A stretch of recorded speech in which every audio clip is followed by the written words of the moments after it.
Hi INFJs, welcome back to my channel. Losing a pet doesn't just break our heart. As an INFJ or neurodivergent INFJ, it can feel like we're losing a piece of our soul. And the hardest part of it is that other people just don't get it. They'll say, oh, it's just a dog, or you can go get another cat, just get over it. But what they don't understand is, to us, it wasn't just a pet. It was the one being who loved us without conditions, without expectations, without judgment.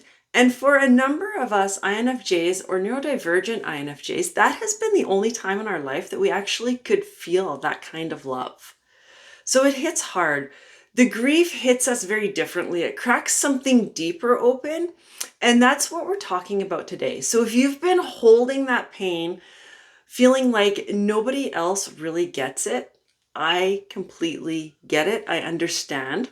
And if you're not an INFJ watching this, which I know a few of my viewers aren't INFJs, but they have INFJs in their life they're trying to understand, which I think is awesome.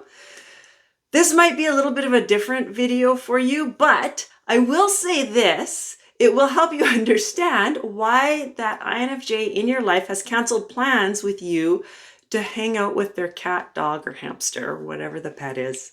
And yes, I have done that many times. I have canceled plans because I wanted to hang out with my dogs. This was a request that came in, why INFJs, why it hurts so bad when we lose a pet for INFJs. And when I read this email, when it came in, I was like, yes, I have to do this video. It's not going to be an easy video because it hits hard. It really does. And when I was reading that email, my heart went out. I had tears in my eyes because I knew exactly how this person was feeling. So we're going to get through this. I may or may not cry. I can't guarantee. We'll see what happens. So welcome to my channel. If you're new, my name's Trina. I'm an INFJ and I'm also autistic. I created this channel because I just want to help people like myself feel seen, heard, and understood. And I wanted to help them heal their self-love so they can accept who they are. Because I lived for many, many years hating with a passion who I was. And I just don't want that for other people. So I like to share things that I have learned along the way. I do this by sharing resources. So don't forget to check out the resource section in the description of this video. I also do this through coaching classes and community. So welcome to my channel. I hope you find it helpful. If you're returning, welcome back. I'm grateful for you all. If you haven't yet, I invite you to like this video and subscribe to my channel because I'd really appreciate the support. Your support helps me be able to come and do these crazy videos for you every week, and I love doing them.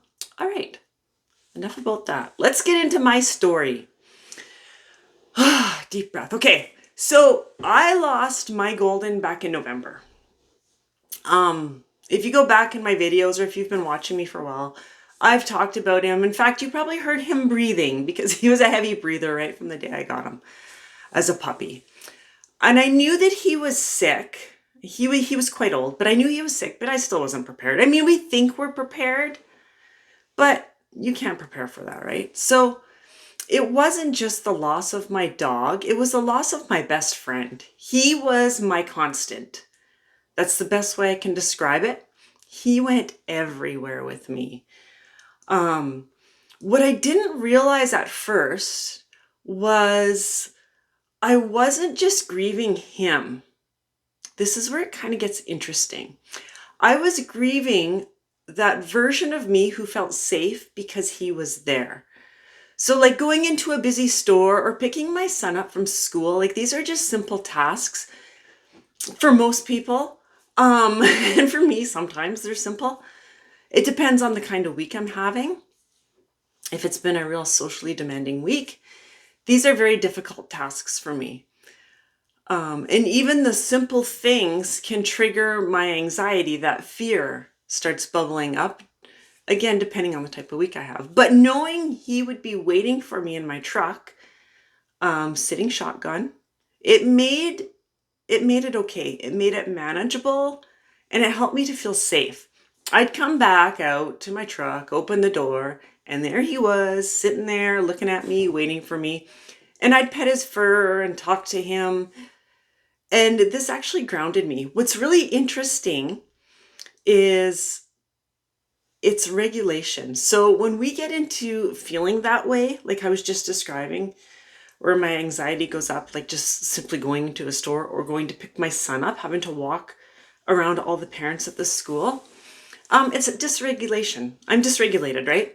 So petting your pet, their fur, or talking to them, it grounds you and it brings you back. So you're regulating yourself. This is why we're so drawn to them, because it's regulation and it makes us feel better. Dysregulation does not feel good inside us. So we need to get regulated, and this is what we would do, and this is what I would do. So he wasn't just my pet. He was the only living being I could emotionally depend on. So when I lost him, I didn't just lose him, I lost safety that I felt in the world. And I actually brought my cup. This is my cup. This is him. I don't know if you guys can see him. That's one of my favorite pictures. He was a puppy there. But yeah, that's JD. I called him Oink. I called him my oinker. That's a story for another time. But anyway, that's him. So here's the thing. This is where it kind of gets interesting. Before I get into this, I do want to say this is a really big topic on why we feel it so deeply, losing a pet as an INFJ. This was the angle that I picked. And I'm going with the wounded inner child, because the wounded inner child and INFJ bonding, because this is what I realized after I lost mine. I put it all together and puzzle pieces came together. So this is actually a new learning that I put together just a few months ago. And it's been really beneficial for me. So let's get back into it. That was like a side note. Okay, so here's the thing. INFJs often have the wounded inner child. If you've been doing like personal development a lot, you've probably heard of it. Maybe you've even done work on your inner child. Someone that grew up masking, performing, people-pleasing, or hiding parts of ourselves to survive, to be accepted. And most of us don't just carry that part, we silence it, or we'll completely ignore it. I did. Because somewhere along the way, we were taught that it was the wrong part of us. It was too sensitive. It was too weak, too needy, too much, too weird. And we didn't like that part of us. But animals, they never made us feel that way. They didn't need an explanation for anything. We didn't have to be anybody other than who we are or who we were with them. They didn't misread silence. They just got us. So when we lose them, it cracks that wound wide open again. That wounded inner child, it just breaks wide open again. It's not just sadness that we feel. It's that deep ache from a place we've spent years trying to patch over. And again, some of us pretended it wasn't even there. And it's a very, I want to say hurtful wound, but that's not really the word I'm looking for. For a lot of us, it's a big wound, and a Band-Aid just doesn't help it. And that's what a lot of us would do, is just put a Band-Aid on it, because we thought that was the bad part of us. And the Band-Aid doesn't help. I don't really know where I was going to go with that. I know in my head, but to get it in words, what I mean is that wound is very deep with a lot of us. So when we latch onto the animals, it's because we can just be who we want to be with them, and we're not being judged. And it's like it begins to heal that wound. That's where I was going. That's the words I was looking for. Thank you for words coming into my mouth. It's like those animals help us heal that wound so that we're not feeling it so deeply. So when we lose them, it just rips that back open again that we thought was already healed. That loss, it cracks something huge open in me. And what came up wasn't just grief. It was fear, exhaustion, loneliness, and all parts of me I've been pushing down for years. Suddenly they were right there again.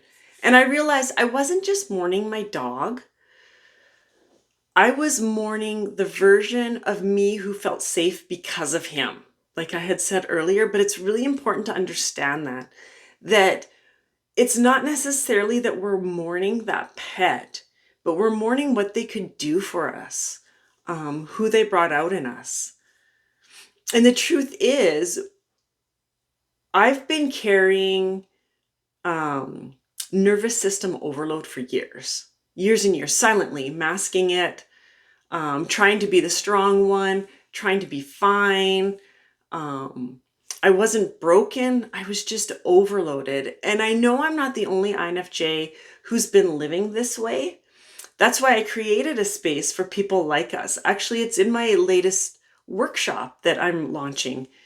It's called Unmasking the INFJ, Why You're Not Broken, Just Overloaded. I'm really excited about this one because masking is very common for INFJs.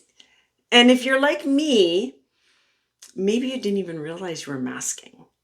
What's really interesting, this is a bit of a side note here, is I used to see and hear that term masking and I didn't think it applied to me. And then one day when I decided to read about it, I'm like, wow, I could be like the spokesperson for masking. I do it all the time. That's horrible. And it's really not a good thing for us to do at all. So anyway, this is not a course. It's not a lecture. It's a quiet, powerful place for INFJs and neurodivergent INFJs to finally understand why life has felt so heavy and how to begin unmasking gently without fear, because it can be scary pulling off that mask. INFJs, we feel loss differently because we bond differently. That's just how it is. We carry things others don't even notice until it overflows. This workshop is for the ones who have been hiding their exhaustion behind a smile for way too long. I did that for so long. You can watch it live or you can catch the replay. The link is in the description. So they just weren't pets. And it irks me when people say that, oh, it's just a dog or it's just a cat. Get over it. Just go get another one. That's not what it is for us. They were our safe place in a world that often feels unsafe. In a world that they were like our welcome home because we just spent how many hours out in a world that really doesn't welcome us very often, right? And missing them means you were brave enough to let your heart be seen. So, I mean, that's amazing, right? Amazing, but it really does cut deep. I hope this was helpful. I hope that you could think about it in a different, like from a different angle from losing your pet. Like I said, it's a really deep subject. There's a lot of different angles to go or to learn about. And I thought this one would be the most interesting because I haven't heard a lot of people talk about it this way, from the wounded inner child, INFJ bonding. So I hope it was helpful. Thanks for joining me again. I invite you to like this video. Feel free to share it. The more times it's shared, the more INFJs we get to help, and that's what it's all about. And I invite you to subscribe to my channel. My next video, which will be coming out next Monday, is the invisible cost of being a nice INFJ. I think this will be a fun video and an interesting one, and I hope to see you there. I'll see you real soon, and I'll talk to you later. Bye for now.